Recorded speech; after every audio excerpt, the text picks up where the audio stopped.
भाग 3। सोने का नेवला। एकांकी। ब्राह्मण: अरे उस नेवले को देखो, बड़ा विचित्र नेवला है।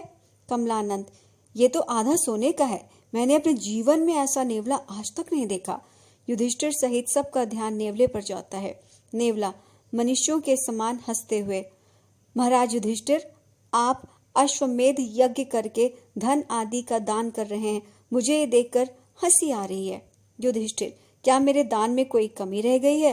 नेवला: मैं तो आपकी महानता और अश्वमेध यज्ञ की चर्चा सुनकर यहाँ आया था, परंतु मेरा यहाँ आना व्यर्थ हो गया।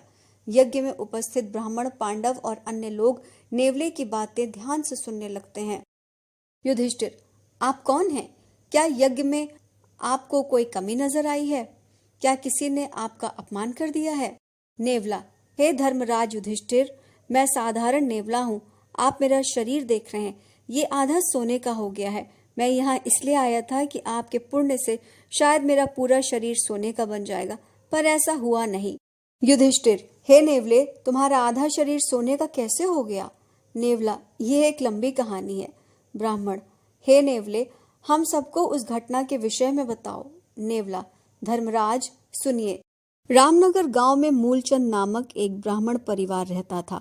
वो निर्धन ब्राह्मण गांव से अन्न मांग कर लाता था, इससे वो अपने परिवार का गुजारा चलाता था।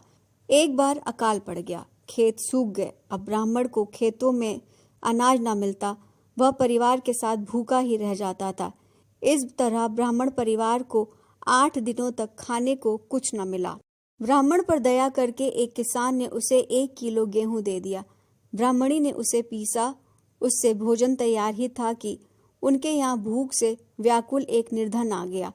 उसकी दीन दशा देखकर उन्होंने उसे भोजन करा दिया। वे स्वयं भूखे रह गए, परंतु उनके मुख पर अद्भुत संतोष और आनंद का भाव था। भूख से व्याकुल ब्राह्मण और उसके परिवार के सदस्यों की मृत्यु हो गई। भूमि पर भोजन के कुछ कण गिर गए थे। मैंने उस भोजन का स्पर्श किया तो मेरा शरीर आधा सोने का हो गया। उस ब्राह्मण परिवार की दानशीलता का पुण्य मानो मुझे मिल गया। हे युधिष्ठिर, मूलचंद ब्राह्मण, उसकी पत्नी और उसके पुत्र तथा पुत्रवधू ने भूखे निर्धन को भोजन करा के जो कार्य किया, उसकी बराबरी आपका ये अश्वमेध यज्ञ नहीं कर सका। युधिष्ठिर चिंतित अवस्था में: मैं अश्वमेध यज्ञ करके स्वयं को महान समझ रहा था, नेवले ने मेरे अहंकार को चूर चूर कर दिया है। ब्राह्मण: महाराज युधिष्ठिर, किसी भूखे को भोजन कराना इसलिए यज्ञ के समान कहा जाता है।